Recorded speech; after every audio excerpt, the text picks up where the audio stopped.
Hard questions, good questions. So we'll get after it. Make sure you share this with somebody. Let them know. Coach Carter be on here giving you the free game on recruiting and helping you understand the steps that it takes to put yourself out there.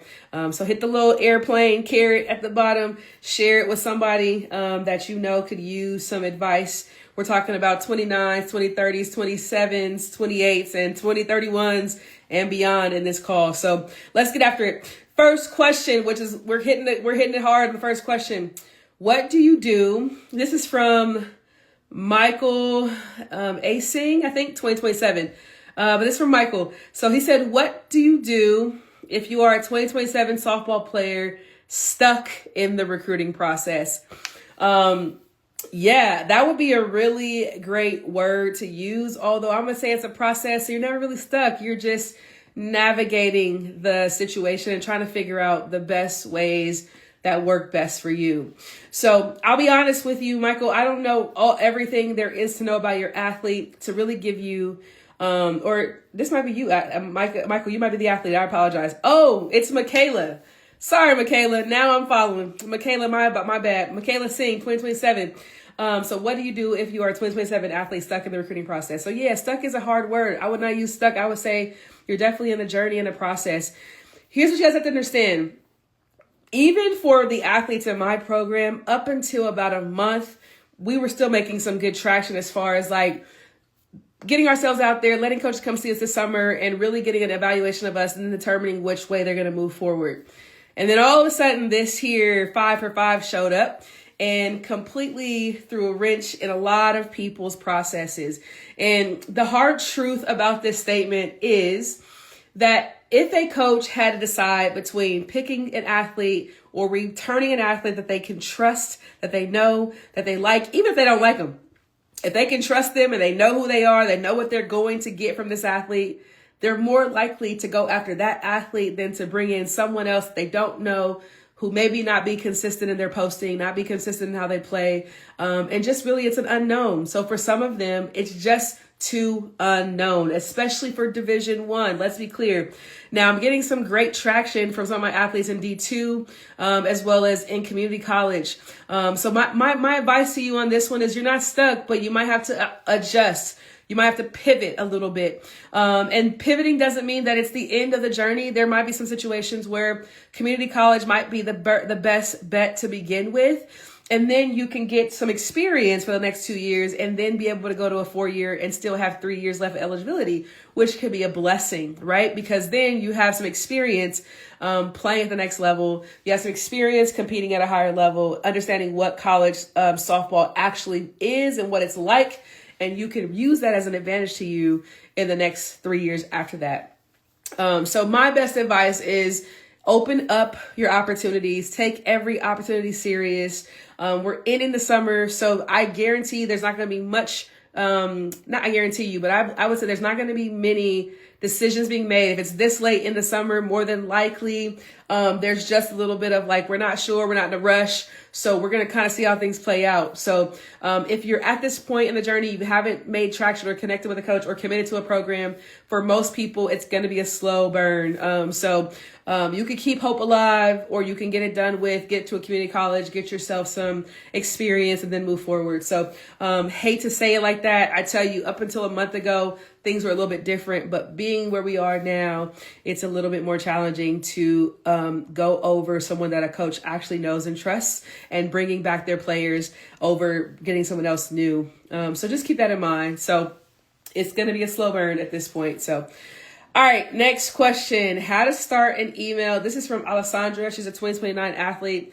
How to start an email, how to start email coaches. And is it too late to start as a class of 2029? Okay, she's asking when should you start and how should you start? So Alessandra, no, this is a good time to start emailing. I would actually say you're maybe could have started your entire freshman year. If you look at, you don't know my program structure. Most of you guys don't know my program structure. Hey, God. Listen, you don't know my program structure, but in the 8th grade, we start working on formulating intro emails and sending those. In the 9th grade, we're full on sending emails. So I would say 100% you should be sending emails. How you're thinking about this process is when you're going to camps, tournaments, updating coaches, all of those can be in email format. So there's no wrong or right answer. The question is simply, what should you include in your emails, which I give you like the top 5 things: name, grad, your position, your strengths, and a way for them to evaluate you. What's up, Cheese? Good to see you. And Cheese, by the way, y'all, just so you know, Cheese is one of the athletes that's in our program, but she's killing the game, man. Had a great camp the other day, through a 1.56 pop time. Like you heard it. It might be 1.54. I'm gonna double check, but it's up there. I mean, it is legit 1.54, 56, and she's killing the game. So congrats to her on that accomplishment. But that would be my advice for you, Alessandra. Get the emails going, and you need to be sending emails, tournaments, camps, and just to keep coaches update. 1.58. Thank you, Cheese. Okay, I was giving her a little bit extra. Okay, so here you go. But yeah, so that would be one of my advice to you. But make sure the top 5 things are in your email: name, grad, your position, your strengths, what makes you help a program be successful, and then also how can they evaluate you. Some coaches would like for you to add one more thing, which would be tell us a little bit about your school. So that would be something you want to include. So Alessandra, that would be my advice for you. Okay. All right. Next question. What are the top 3 things you'd advise an 8th grader to do? All right. This is a great question because I just announced that I'm bringing 8th graders into my program specifically for this reason. There is a lot of conversations in the bleachers. There's a lot of conversations from coaches, from organizations, from people that you might know that have gone through this process and this journey. People that you know that might have experienced this. You might have even had an older athlete who's gone through the recruiting process. And the truth is that things change often. Like I just said, a month ago, actually, let's go this. 3 months ago or 2 months ago, there was nothing on our radar that said that there was going to have this 5 for 5 rule, right? So that was 2 months ago. And then a month later, they put it into action. So now everybody who believes that they're hearing information because it makes sense, or they have players that went through the process for that particular athlete has completely changed from the process for your particular athlete. So my very first thing for you, Jocelyn Young, is to stop listening to the stands and the bleacher conversations and get you some support. Whether it's my program, somebody else's program, I think it's really important that you get some guidance that fits your athlete specifically. The next thing I would say is get to a camp, a big school camp, a Division I school camp within 2 to 3 hours of your home. So I don't want you to go on a plane, but I want you to get there so you can at least experience the atmosphere, or your daughter can experience the atmosphere of what it means to go to that type of school. What people are they bringing into that program? What skill level, what competitive level? But we really want to get you to evaluate where you are, where your daughter is currently. And then from there, make adjustments. Do we need to do more hitting lessons? Do we need to do more fielding lessons? Do we need to do more strength and conditioning? We got to figure out what that thing is. That's the gap from that experience, evaluating your athlete, and then make some adjustments to that. Chloe, what's happening? Melody, what's happening? Liz May, good to see you, man. So that was my number 2 advice. My number 3 advice is get them into training sooner than later. All right. The truth of the matter is that your athletes are going to go through a lot of growth and development over time. But what's going to be super important is that they're developing their skill, because again, in 8th grade, a lot of athletes are already getting recognized or being seen by college coaches, or at least training themselves in that position to be in that type of position for them to be ready in their 9th grade year. So you want to make sure that you're giving them the best opportunity to move forward. There's also a video on my page that talks about the 5 things that the 8th graders need moving into their journey. So go check that video out on my page. It'll give you a little bit more in depth. So Jocelyn, very, very great question. All right. Next question I got. Mama 2ZDB. Let's go. She's asking the question, does the size of a pitcher matter? My kid is a small 5'5", 110-pound athlete. Any shot at Division I? And oh my gosh, I wish I would have asked her what her grad year of her daughter year is. Not that that matters, but I just want to know what the grad year of her daughter is. Here's the thing. Your athlete's size doesn't dictate their ability to play Division I. Yes, there are definitely some like eye tests that athletes might face, right? There are some things that coaches will look at to determine if they sort of like that sort of thing in an athlete. But size alone is not the determinant. If your athlete is a 5'5" athlete and kills the game with their speed, their spin, or their movement, and they're able to be effective in the game, that's what matters most. And then let me be clear on this: effective with athletes in competition across the country, not just within your little area. So I had a situation with a family the other day where I was talking to a family, I think they were freshmen, and I was looking at their athletes' trajectory of their skill level. And unfortunately for my program, even in the 9th grade year, if there are some things I feel like you still need to work on, like as far as like, not necessarily like little things, but like you're still way off in this journey as far as the skill development, they're not a good fit for my program. And so the same is very true for how college sees athletes. So if your athlete is struggling, I wouldn't automatically default to size. I would default to skill. Is her skill struggling? Not is her size the issue? Okay. So if she's doing everything she needs to do, she's seeing the high level coaches, she's getting on high level teams, she's performing in the games, then the coaches will see her. They will not find her. They'll see her and they'll appreciate and they'll evaluate her from her skill, not her size.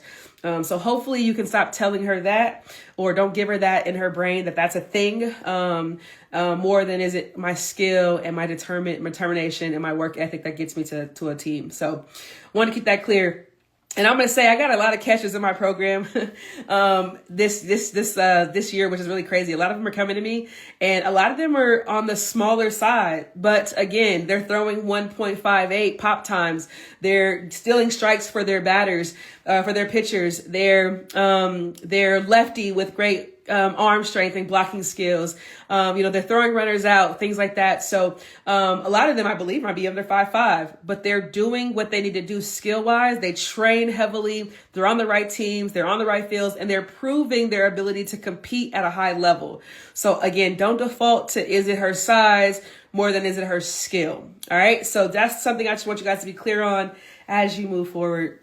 Melody Stark, she's in the house today. I got her question. So after camp, should I reach out to all the coaches of the schools I am interested in? And Melody, I think you're asking like if they were at the camp. I'm going to say that's what you mean. Absolutely. And I don't know what your grad year is, but it's a really great opportunity to practice emailing before camp when you go, letting them know you're going to be there. And then after camp, thanking them for the camp. And if you took a picture with them, include the picture, things like that. But 100% a good way for a coach to put a name to a face or remember a name to a face is 100% to send them a follow-up email after the camp. Thank them for it. Maybe give them a quick little note of what you learned from them at the camp. All those things are really helping. Oh, Melody, you're 27, girl. You 100%. Melody, we need to talk. Well, we can't talk because you might be too old for my program, unfortunately. But absolutely, you need to be emailing them before and after camps. And you need to be inviting them to your tournaments and your games and all the things. So yes, get on that, Melody, ASAP, 100%. I would also go ahead and post the pictures if you take pictures with them on your social media. And that's the only time that I will allow people to tag people, coaches, is when you're posting about the camp that you attended and you are thanking them for the camp and you just kind of want them to see that you posted this picture, this video, or posted this picture. And again, maybe they'll follow you from that share. So that would be what I would say. So yeah, Mel, get on it ASAP. Okay. Liz M. Mays asked a question. She has a rising 8th grader and she is a mom. I know I'm too old. Missed a shot. Thank you. You got it, Mel. Rising 8th grader, and our role. Oh, sorry. Sorry, y'all. My brain is moving too fast today. Advice for a mom running a kid's social media, her Instagram, as a rising 8th grader. The rule is we do not allow her to have social media until she's 18. My first response, and I hate to say it like this, Liz M. Mays, is change your rule. All right. You can monitor her social media, but 100%, I would say my 9th graders, right after their 9th grade year, we need them to be running their social media, just like we need them to be taking care of their bags when they come into the fields, just like we need them to be doing the work to get recruited, sending emails, following us, responding to DMs, getting to camps, performing at those camps, getting training on their own, working on their own to get better at their craft. We need them to begin to take ownership of their process and their journey. We need them to practice these types of skills of what it takes to kind of build socialness in the social space where you're trying to get recruited. So you're not necessarily helping them by blocking them from 8 till 18. You're actually kind of hurting them. So my advice is let them get through their 8th grade year, allow them to help you in picking the clips, editing the clips, even coming up with the captions. So right now you can run it, let them do those things, share it with you, and you post them. And you can do that through, I would say, her 8th and part of her 9th grade year. But at some point when we get in the summer going into her sophomore year, you 100% need to let her take over that and just monitor it. Like, just pay attention to what's going on. Check it, make sure she's not doing anything crazy. You can put limits on it these days. You can do hours of operation these days. So really, you can put enough parameters where she will still be safe in the process. But I would say, number one, change your rule. All right, so what should you be posting? We talk about this all the time. We got to be able to showcase to coaches 3 things: their athlete's skill, their actual lessons and breakdown, and their game. Like, how do I compete? So if you are wanting to post for them right now, I need for you to help. I need you to help them do things like, as far as like, what are they working on their own with when it comes to like breakdown stuff? So lessons, top hand, bottom hands, all the hitting things that we do, glove work, things like that. Can we then see it in action? So can we see it off of a machine? If they're like a catcher, glove work with throwdowns, can we see balls off the bat where they're fielding it, making good plays? Can we see them good tag plays, whatever position she plays? But showcase the like full skill. And then the last thing is then you need to see it happening in competition. So the game footage then becomes a thing too. But you need to have a mixture of all of those things in their social media. If you only have one of those things, you're only posting game footage with the black screen, take the black screens off. That would be my advice for you. So, Liz M. May, there's so many more things I could tell you, but on my page, I 100% have a lot of different visuals of what a good highlight video should look like. I have a lot of rules around what you post and how you post. So if you're new here, definitely take a look at my social media. It'll give you a lot of good tools for athletes and how to post and things like that. All right. So let me check this question here. I kind of answered it for this dad, but let me double check. This is David, and I'm going to read the whole thing. I'm curious in regards to people doing what used to be called gray shirting since they're, okay, so this dad asked about the new 5-for-5 rule. And he said, and I told him that my videos were on social media. He said, I did find them, good stuff there, but I'm more curious in regards to people doing what used to be called red shirting or gray shirting since they're young for their grad year, especially since the 27 and 28 classes seem to be large and the 29 class seems to have a significant less. I don't know what he's saying. I know I'm probably way too much in the weeds, but was just curious since I think it's going to start turning into a big business with travel ball coaches in places like IMG. Okay.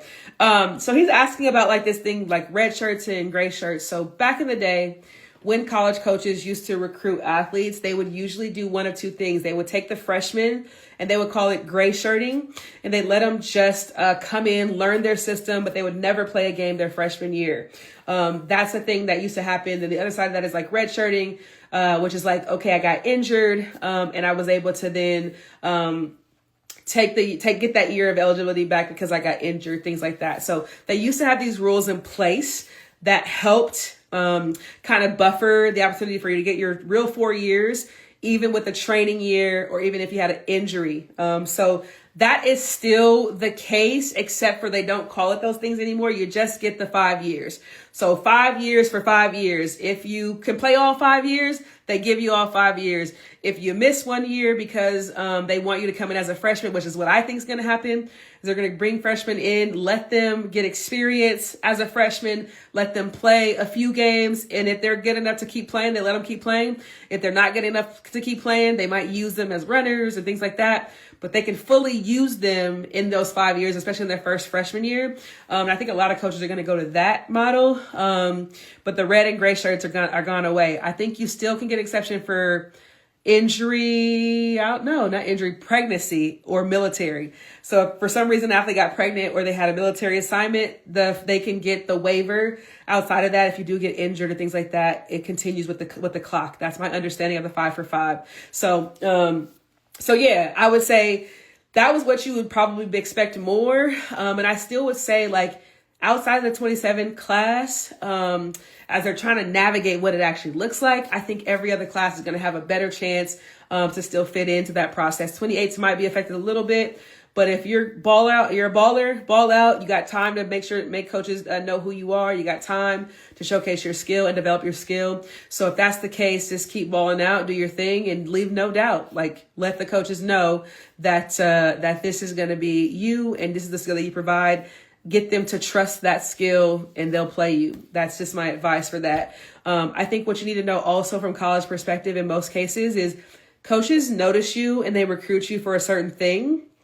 Where the disconnect happens is that when athletes come into the program, they're scared of being exactly who they were meant to be or called to be. They're scared because they're new. They feel like they have to know the system and learn the system. And so they step back, and then coaches are questioning, like, well, where was the person that I recruited? Like, why are they not out here balling, competing with our players, pushing our players to be better? So my advice to anyone that's going to college, just know the job of a college coach is to make the team better every single year. So if they can bring in someone who can make the team better every single year, doesn't matter who played that position last year. If they weren't getting the job done and you come in, they're expecting you to get the job done, then get the job done, right? So training becomes really, really important, which is why I always recommend my hitting coach friend, Swing RX. And I do have some infield coaches as well if we need that. But awesome. Those were the questions that I had for today. And I feel like I was a little bit tired in my answers today, y'all. It's been a crazy week, but excited to, be back out there next week and things like that. Let's see. Chantel had a question. When going to camps, many college coaches, do they don't read your emails? What do you do with that info? When going to camps, many college coaches say they don't read the emails. Yeah, Chantel, I don't know what camp you're going to. And I think it also depends on, like, I made a video about this before, that going to camps is not where you get exposure. There are 4 phases in the recruiting process. There is the exposure phase or the identification phase. There is the evaluation phase. There's comparison phase, and there's the offer phase. A lot of families get stuck in the recruiting process because they assume that going to camps is how they get noticed. Now, you might get noticed at a camp, but that's not what that's for. You want to be able to build up your exposure and identification before you get to that camp. So more times than not, you'll notice when you go to camps how some coaches might know some girls or pull some girls to a side or put some girls in a certain group. That's because they already knew them before they arrived. That's the person at the space that you want to be in as you move forward in this journey. But it doesn't happen because you go to the camp for the first time. So my advice to you, Chantel, is it's better for you to do it than not need it than to not need it and do it. Or it's better for you to do it and not need it than to need it and not do it. All right. So practice it. Coaches do check emails. I just got an email response from a coach today from one of my players. So it's true. I would just say, whatever space you were in, I don't know, could have been an anomaly, but go ahead and send those emails. All right, y'all. All right, cool. So last thing I'm going to say about this 7th grader. Oh, good for you. Good for you, Drew. Yeah, so the ACTs, ain't nobody looking at the ACTs or SATs until you go into your admissions process. The ACT or SAT is for the college admissions process, not necessarily for recruiting processes. Now, of course, if you go to Ivy League, they're going to want to see your transcripts with your test scores, but that won't happen until your junior year. So before that, no one is really going to be watching your ACT or SAT scores. All right. But I'm glad that you have them. Congratulations to you. That's awesome. But all right, y'all, I'm going to let y'all go because I'm going to get a little bit tired today. But here's the thing I want you to remember. 8th graders, parents, I'm opening my program to the first 20 athletes. The way that it works is I'm going to ask you 2 questions in the community, in the DMs. I'm going to send you a application to fill out to schedule a call with me. On that call, I will talk about the program breakdown, the development. I will talk about the cost of the program, and I'll talk to you about how we work from 8th grade year throughout the completion of your college career as mentors for you. So if that's something that you're interested in, make sure you DM me the word 2031 and I will get those questions over to you. We'll talk for a quick second. You'll be able to get the link to apply, schedule your call, and then let's get on the call and see if you're a good fit. I'm trying to get these 20 athletes. So we got 20 before that.